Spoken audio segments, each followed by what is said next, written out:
De nuevo por acudir. Hace unas semanas pocas os bombardeamos con un montón de actividades que íbamos a hacer.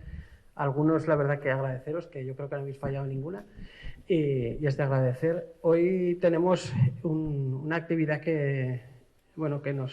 o un evento, una presentación que nos toca la fibra sensible, podemos decir. Tenemos a José Ignacio y a Javier. Él es el autor y el editor del libro Escúpele al pantano, que forma parte de una colección que Javier y Teresa, los creadores de la editorial 12 Robles, pues pensaron, y yo creo que la mar de acertado este pensamiento, el recrear en distintas novelas momentos históricos de la historia, del devenir de la historia de Aragón. Y bueno, hemos presentado con ellos varios de estos títulos aquí en el museo, y la verdad que casi siempre los hemos considerado bastante acertados. Es cierto que hay títulos que nos caen más cerca por el territorio y sentimos más apego, y títulos pues que no hemos traído o no hemos invitado a Javier porque creíamos que nos caían un poco más lejos.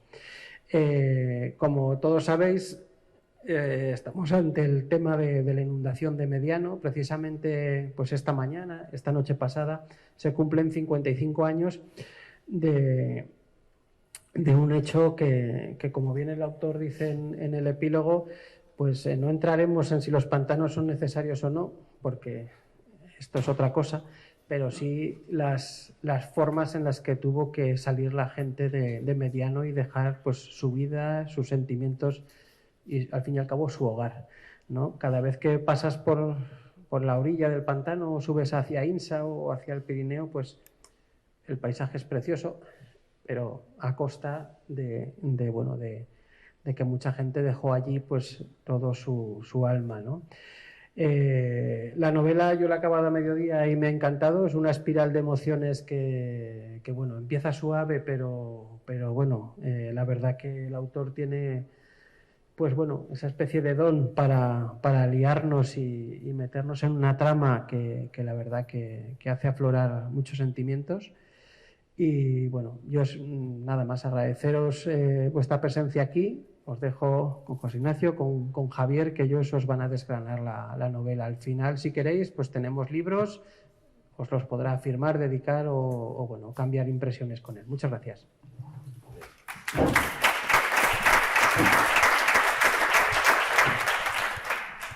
Muy buenas tardes, es un placer, ¿se oye bien? Ahora sí.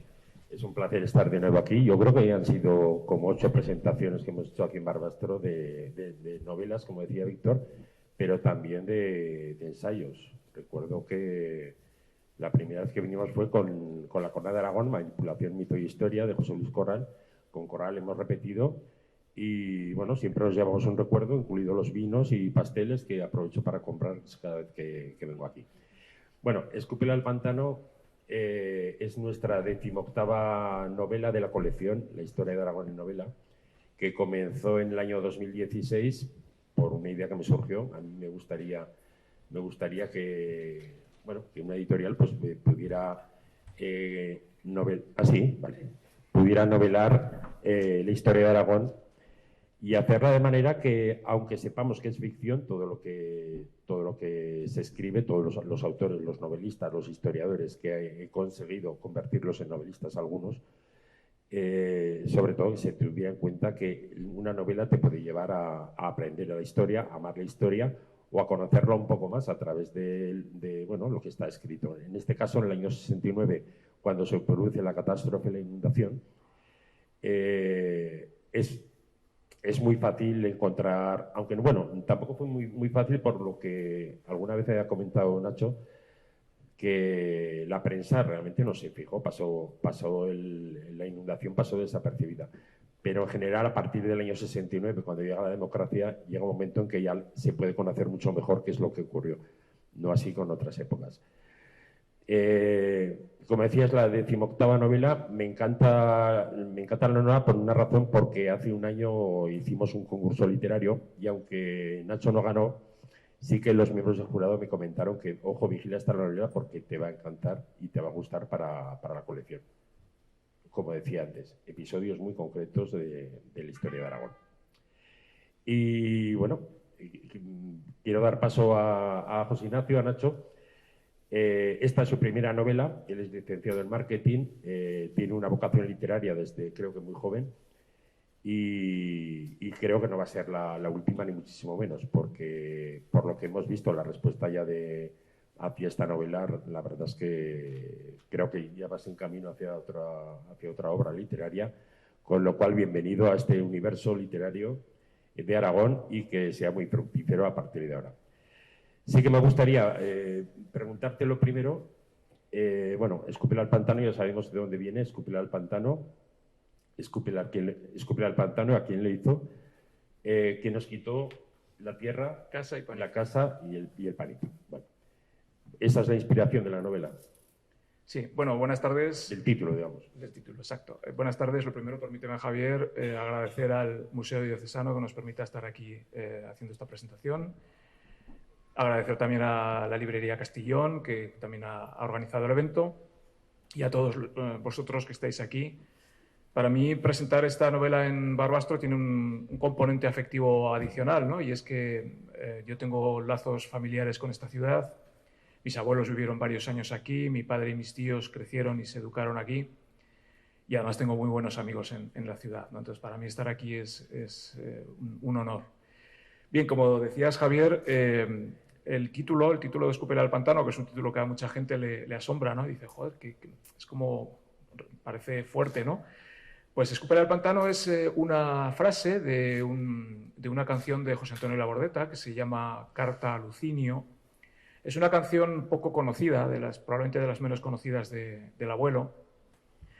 Y es de esa época en la que escribió también una canción más conocida que se llama La Vieja, que digamos son canciones muy costumbristas, muy pegadas a la tierra y que lo que hacían era denunciar pues, diferentes temas candentes y dolorosos de nuestra tierra, ¿no? Pues si La Vieja hablaba de la despoblación y del abandono de los pueblos, pues Carta a Lucinio hablaba de un pueblo inundado por un pantano. Y en una de esas estrofas pues dice, escúpele al pantano y a quien lo hizo, que nos quitó la tierra, casa y panizo. Entonces, yo quería hacer un guiño a esa canción y a ese tema que a mí me apasiona y siempre me ha preocupado, por decirlo de alguna manera, y de ahí viene el título. Cuéntanos un poco cómo surge el proyecto, cuál es la idea, en qué momento decides que Mediano, lo que ocurrió hace más de 50 años, merece una novela. Pues mira, todo viene de cuando yo tenía pues 20 años o 19, por ahí, cuando empecé a estudiar la carrera de marketing en Zaragoza, en la vieja escuela de marketing, en la cual además tuve muchos compañeros de aquí de la zona, de Barbastro y alrededores. Y teníamos una asignatura que era medios audiovisuales, en la cual teníamos que hacer un corto de vídeo sobre un tema libre, ¿no? Entonces, un par de compañeros y yo decidimos hacerlo sobre los pueblos abandonados. Entonces, cogimos nuestras cámaras, un coche que alquilamos en aquella época y nos vinimos al Sobrarbe a hacer un reportaje sobre pueblos abandonados. Estuvimos en Mediano, en Jánovas, en La Velilla, en La Cort. Y cuando aterrizamos en Mediano, pues yo reconozco que la primera visión que tuve de la torre emergiendo de las aguas pues me cautivó, ¿no? Me llamó muchísimo la atención, se me quedó grabada en la retina. Y luego, posteriormente, con el paso de los años, pues, bueno, pues todo lo que se publicaba sobre el tema, tanto en medios escritos como en televisión, etcétera, pues me apasionaba, ¿no? Y era un tema del que yo siempre había querido escribir y cuando me decidí a dar el paso, pues qué mejor tema que este. La novela, no voy a destripar gran cosa, pero se centra sobre todo en una mujer que se llama Orosia, que en el año 2018 está al borde de la muerte, está ingresada en un hospital, y entonces le dice algo a su nieta, es el único familiar que le queda ya, después de tantos años, y le hace un encargo que recoja en la cómoda que tiene en la habitación una joya, un colgante, y que lo tire al pantano de Mediano. Ella, Orosia, no ha vuelto desde el año 69, en el momento que se marchó, prácticamente en mayo, unos pocos días después, jamás volvió a Mediano y, bueno, la novela da las razones, por supuesto, habla del suceso, habla de cómo era Mediano en ese momento y creo que hay alguno aquí de de Mediano, que posiblemente lo conocerá muchísimo mejor que nosotros, y lo que el hilo de la novela prácticamente es este personaje, Orosia. Me gustaría saber por qué eliges a Orosia y en parte también a la nieta, si es una elección porque tienen que ser las mujeres protagonistas en este caso. Sí, bueno, lo primero que me gustaría decir, por si hay algún medianino entre el público, que el domingo hicimos la presentación en Mediano. Yo quería hacer la primera presentación allí, creo que era de justicia, y a las personas que había en el público, que fundamentalmente eran supervivientes de aquel hecho, yo les dejé muy claro que la novela es una novela, ¿vale? Es ficción. Lo digo porque es muy fácil tener la tentación de decir, no, esto no es así, o yo me acuerdo perfectamente y esto no es así, o esto no sucedió en este momento, sino en este otro, etcétera, ¿no? Entonces, quiero dejar claro que es una ficción y que la ficción, bueno, pues en una ficción el autor se permite ciertas licencias y luego el propio desarrollo de la trama te obliga a ir por un lado o por otro, ¿no? Y respecto a la pregunta que me haces, Javier, pues sí, efectivamente es una novela en la que las tres protagonistas son tres mujeres, ¿no? La madre, la hija y la nieta. Tres mujeres, especialmente Orosia, especiales, como eran las mujeres de la época. Pensad que estamos hablando pues eso, de los años 60, en el medio rural, y en un ambiente en el que bueno, pues las mujeres tenían mucho más peso y mucha más importancia de lo que se les reconocía, ¿no? El peso de las mujeres, la mujer llevaba a la familia, la mujer llevaba incluso muchas veces la economía de la casa.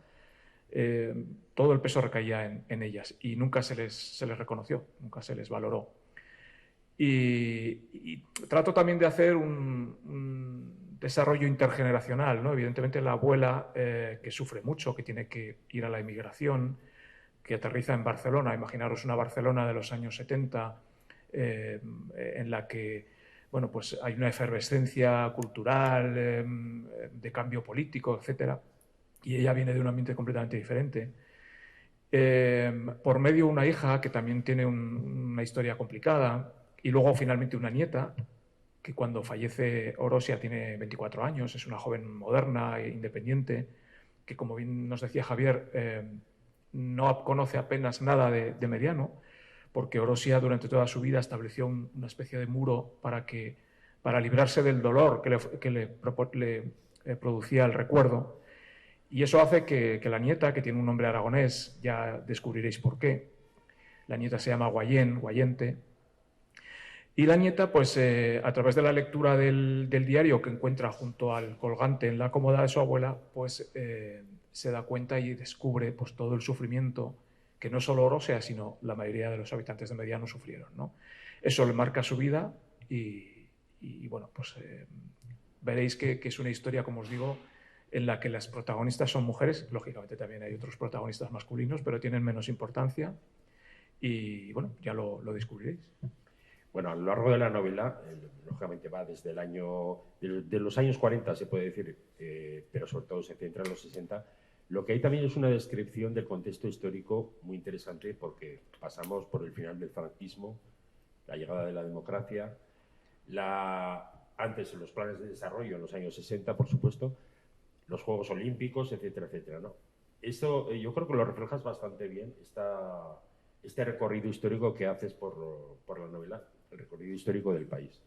Sí, porque además también quizás ahora estamos viviendo, yo creo, unos momentos muy, muy planos, ¿no? Es decir, vivimos en un Aragón que es, bueno, en el cual se vive muy bien económicamente. La economía de Aragón pues, es una de las que más crece de España. Vivimos muy acomodados y yo creo que tenemos una vida muy plana, ¿no? Pero claro, si recordamos aquella época, lo que comenta Javier, pues los años 60, 70, principios de los 80, pues claro, era una época en la que sucedían muchas cosas y muy importantes, ¿no? Y esas cosas, esos episodios, pues tienen también su reflejo de una manera más o menos directa en la novela. Pues eso, imaginaros a una mujer que tiene que salir de Mediano forzosamente, con lo puesto, y con dos hijos pequeños y bueno, pues se tiene que ir a Barcelona, que era uno de los pocos sitios donde había trabajo para la gente, ¿no? Y especialmente para las mujeres en el sector textil, básicamente. Y claro, llega a Barcelona y hay una serie pues, de acontecimientos, unos son de un estilo, otros de otro, pues la llegada del hombre a la luna, los Juegos Olímpicos, la muerte de Franco y esa incógnita tan grande que todos los españoles de aquella época teníamos. Y bueno, pues todo eso en una ciudad como Barcelona, pues claro, Orosia, que era una mujer de pueblo, una mujer muy tradicional, pues lo vive de una manera muy, muy intensa, ¿no? y muy especial. Para hacer esta novela hay que ser muy ecologista, muy antipantanos. No, quiero dejar muy claro que no es una novela antipantanos.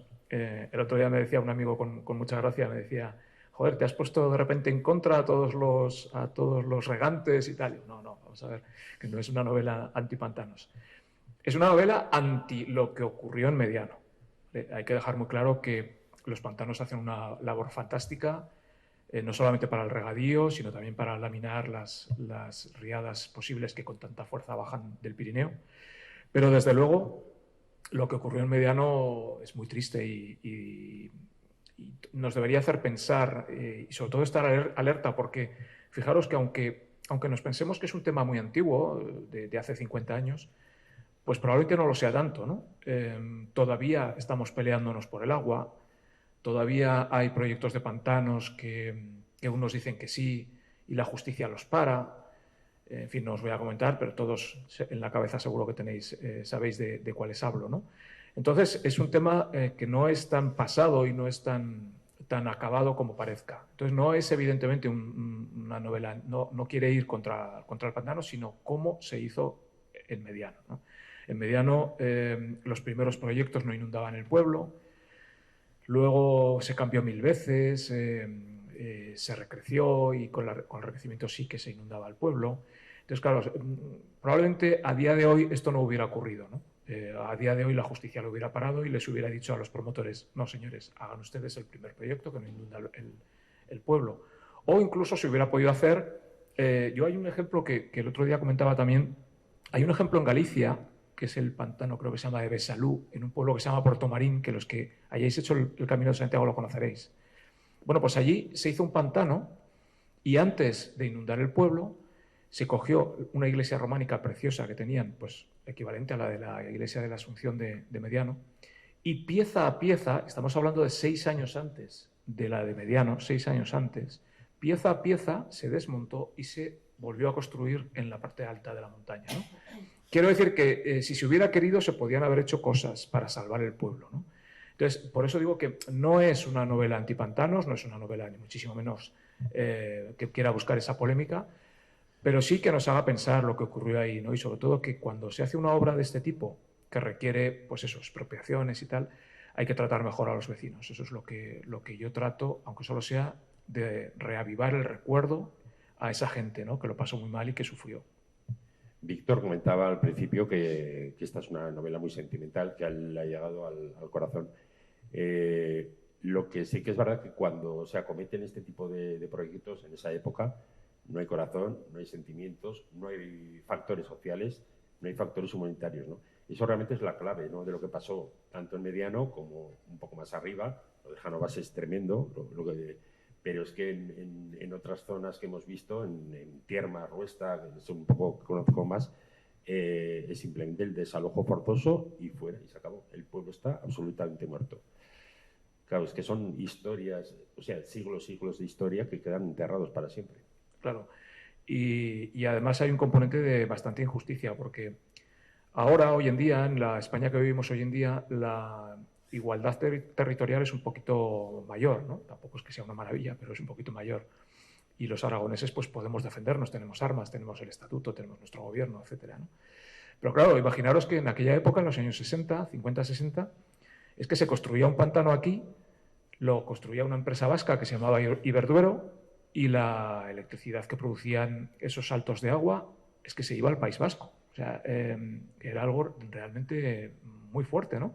Es decir, los vecinos de Mediano tuvieron que abandonar sus casas, sus propiedades, sus bienes, a cambio de una miseria, para que el beneficio de ese pantano fuera parte de los riegos, que eso es verdad que los riegos sí que se quedaban aquí, pero toda la producción hidroeléctrica se iba al País Vasco. Y digamos que los aragoneses de esa época ayudamos a que País Vasco y Cataluña crecieran industrialmente.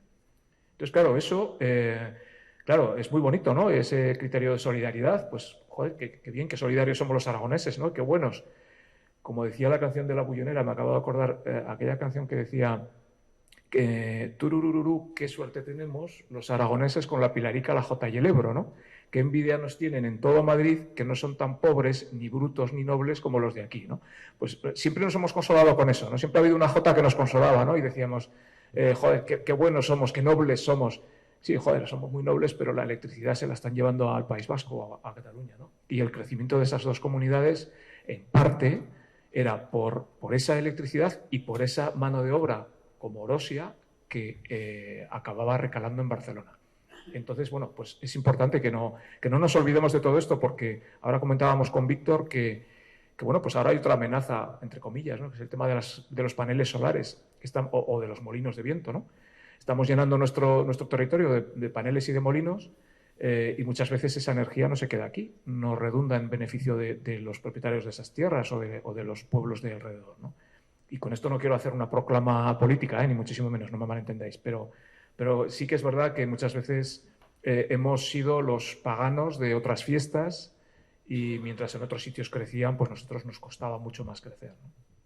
En la novela retratas, yo creo que también muy bien cómo era Mediano, mucho antes del desastre, sobre todo que era un pueblo que tenía muchísima vida, porque lógicamente estaban ahí trabajando, y es curioso, es una gran paradoja, que la gente estaba muy viva, pero sabiendo que tenía un futuro realmente, no sé si marcado ya justo en el 69, porque pienso que por lo que ha habido testimonios de la gente eso fue traición, pero sabían que el pueblo se tenía que morir tarde o temprano.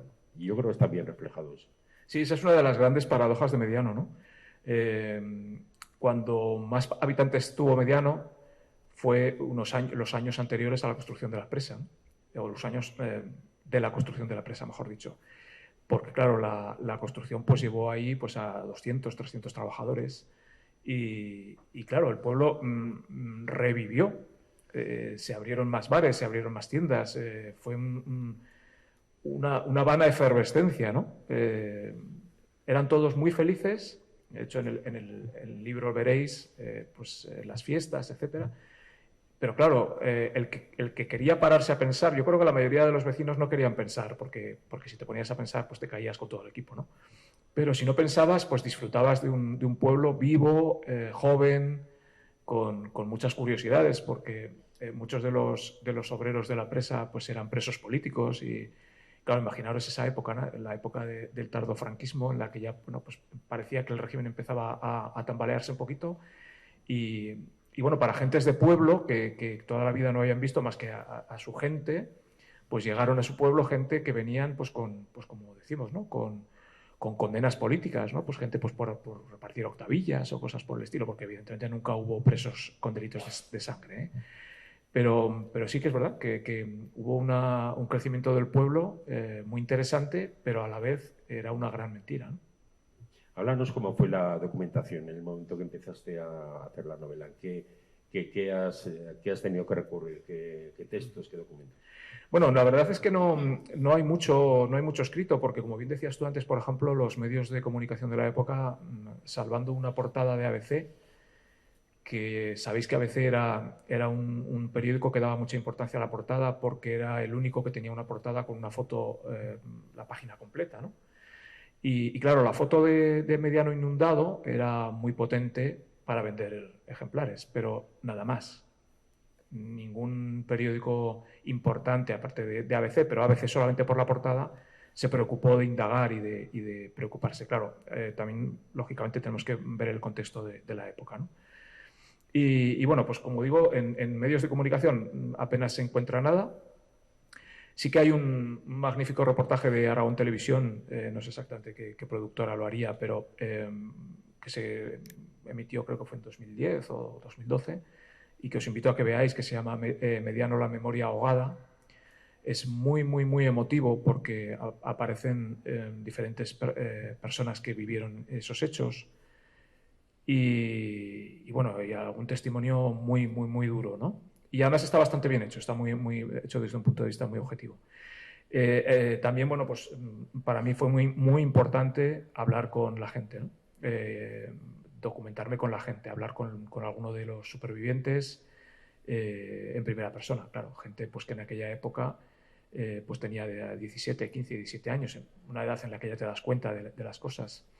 Y esa información que me aportaron fue muy importante, porque allí tocas no solamente los hechos reales que ocurrieron, sino también ese matiz humano, ¿no? Ese matiz subjetivo de la emoción, de las emociones a flor de piel, que os puedo asegurar que 55 años después todavía están. Todavía la gente aprieta los dientes y se muerde los labios, ¿no? Y eso es una cosa que a mí me ha llamado mucho la atención, que parece que digas, bueno, esto pasó hace más de medio siglo, estará olvidado. No, pues no está olvidado en esa gente, ¿no? Y yo creo que si yo he podido aportar un pequeño granito de arena de homenaje a esa gente y de que las nuevas generaciones de aragoneses recuerden lo que pasó y que hubo gente que se sacrificó por el crecimiento económico del resto de Aragón y del resto del país, pues bueno, bienvenidos sean. Bueno, básicamente ese es el objetivo del autor, es el objetivo de la editorial, intentar que la historia de Aragón se conozca perfectamente, pero sobre todo que quede reflejado en novelas o en ensayos, lo que sea, porque otros por nosotros no lo van a hacer, ¿no? El pasado domingo en Mediano tuvimos la presencia de Ismael Pera, que tenía 18 años cuando en abril del 69, y nos comentaba cómo iba llegando el agua poco a poco a las rodillas, iba llegando a la cintura, y claro, llegó un momento que fue al día siguiente, o sea, justo tal día como hoy, cuando ya pudieron recoger con barcas, pudieron recoger aquello que pudieron subir a las falsas, ¿no? Dentro de la catástrofe se podía haber hecho muchísimo mejor la inundación. Quiero decir, bastaba con haber avisado mucho, con suficiente antelación a los vecinos, ¿no? Por ejemplo, pero ni siquiera eso ocurrió. Sí, ese es uno de los grandes interrogantes, ¿no? Fijaros que 55 años después tú hablas con la gente y aunque en petit comité te dicen quién fue, pero lo dejan como un poquito... Es decir, oficialmente nadie sabe quién dio la orden de cerrar las compuertas de fondo del pantano. Sabéis que en un pantano hay unas compuertas, digamos, a una altura media y hay unas compuertas en el suelo de la presa que sirven para aliviar rápidamente el pantano cuando hay que aliviarlo, ¿no? Bueno, pues esas compuertas que durante la construcción de la presa estaban abiertas, pues alguien las cerró. Y las cerró justo en el momento en el que el Cinca bajaba Mayenco, que dicen los de la montaña, ¿no? Mayenco se refieren a que en mayo es cuando normalmente se deshielan las nieves del Pirineo y los ríos pirenaicos pues bajan con mucha fuerza, ¿no? Y con mucha agua. Bueno, pues hubo unas lluvias torrenciales en los últimos días de abril y las compuertas permanecieron cerradas, ¿no? Entonces, como os digo, esa es una de las grandes incógnitas. Yo en el libro, en función de lo que me han contado, pues he querido pues contarlo a mi manera, pero tampoco tengo la certeza de que eso fuera así, ¿no? Me lo imagino, creo que fue así, pero no existe ninguna certeza. Y para que veamos todos pues, la vergüenza que suscitó aquello, es uno de los pocos pantanos que no se inauguró. Es decir, es un pantano que por medidas y tal, es un pantano muy importante y sin embargo no se inauguró oficialmente. Quiere decirse que aquellos que lo promovieron, aquellos que lo hicieron, no tenían la conciencia muy tranquila, evidentemente. Bueno, ocurrió en el año 69, han pasado 55 años y tenemos esta novela. Imagino que a partir de ahora la gente, bueno, por tu novela y por todo lo que pueda surgir, existirá una mayor concienciación para este tipo de hace bien poco también hablábamos de que el presidente de Aragón pues también quiere recuperar Viscarrués. Imagino que hay otros proyectos hidráulicos, pero siempre ahora imagino que tiene que ser con mesura, con mucha responsabilidad y con un compromiso social que en esa época, desde luego, fallaba por todos lados. Totalmente. Iba a decir, bueno, esto no sé si decirlo hoy en día, tal y como estamos, que la justicia es un garante, es más, seguro que lo es, ¿vale? Quiero decir que como la justicia está hoy en día tan en la picota por unos y por otros, Pero es verdad que la justicia es bueno, es un muro, ¿no? que protege. Y vuelvo a lo de antes, que es decir, no es un alegato antipantanos, no lo estamos haciendo, ¿no? Pero evidentemente, si los pantanos son necesarios, y probablemente lo sean, todavía alguno más, pero hay que hacerlo con cabeza, es decir, hay que hacerlo con medida, con mesura y poniendo los intereses de unos y otros encima de la mesa, ¿no? Y que por lo menos los intereses de los regantes y los intereses de los propietarios o de los ecologistas pesen lo mismo. Y que al final pues tiene que ser un juez el que diga, señores, esto se puede hacer, lo hacemos, ¿no? Eso es lo que faltó evidentemente en Mediano. Me gustaría que si alguien tiene alguna pregunta, quiere hacer algún comentario al autor, que lo haga tranquilamente, sin ningún problema, porque estamos aquí también para charlar entre nosotros. O sea que si tenéis alguna pregunta o algo dirigida a José Ignacio, Nacho, hacerla sin ningún tipo de problema. Y si no, pues Nacho, si quieres añadir alguna cosa más. No, nada más. Sobre el libro. Invitaros a que la leáis, lógicamente, pero sobre todo invitaros a que no olvidemos, ¿no? A que no olvidemos, como decía antes, que vivimos muy bien hoy en día, que somos todos relativamente felices, pero que no nos olvidemos que hubo un tiempo en el que hubo gente que sufrió y sufrió mucho. La inmigración, fijaros, hoy en día nuestros hijos se cogen un avión y se van a París y les cuesta más 10 euros y estas cosas que los de mi edad no entendemos todavía, ¿no? Hoy en día emigrar, entre comillas, o irse a trabajar a Madrid, a Barcelona, es muy fácil, no requiere prácticamente esfuerzo, las contraprestaciones son muy buenas y, bueno, pues el mundo se ha hecho muy pequeño.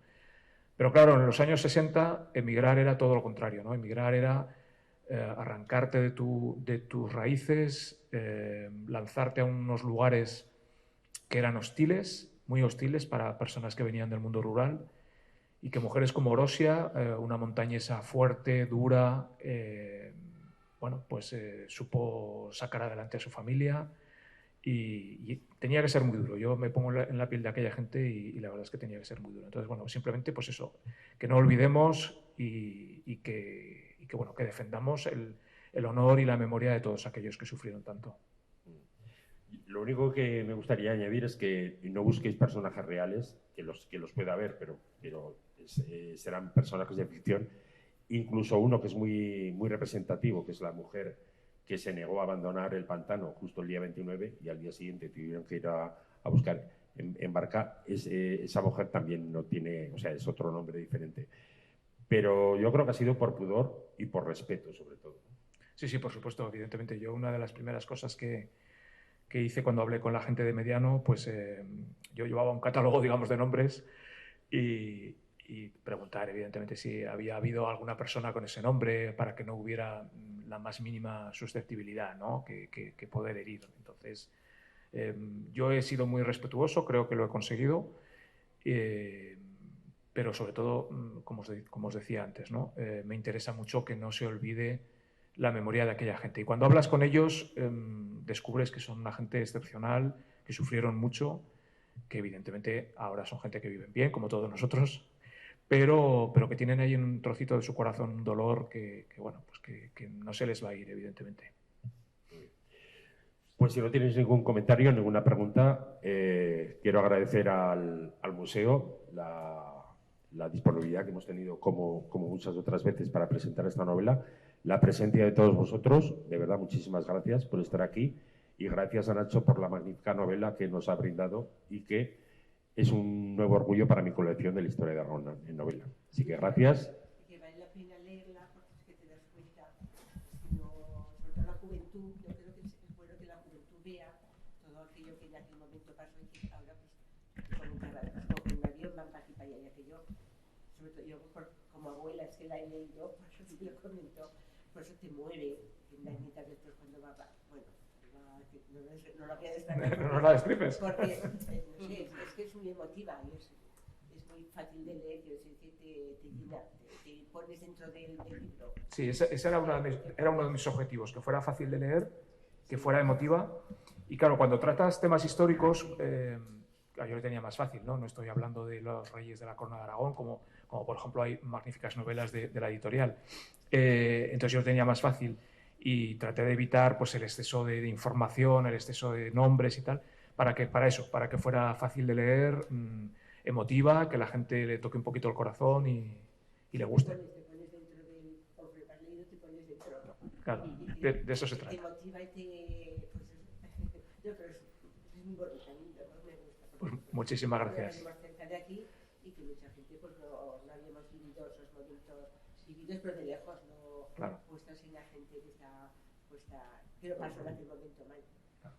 Pues muchísimas gracias. Una cosa que no le había dicho yo a Nacho es que solo ha habido 2 novelas en las que he llorado. Yo soy de la fácil, pero corrigiendo, lógicamente no, porque tienes que estar ahí. Y solo ha habido 2 novelas, y se lo tengo que decir ahora: El dolor del silencio, el bombardeo de Alcañiz del año 38, que me llegó al alma como lo escribía. Además, nunca había escrito una novela, José María Maldonado. Y esta novela, en algún pasaje, la verdad es que pues, tienes que hacer así, porque sí, te llega al corazón. Bueno, ha sido un placer. Muchas gracias a todos. Muchas gracias.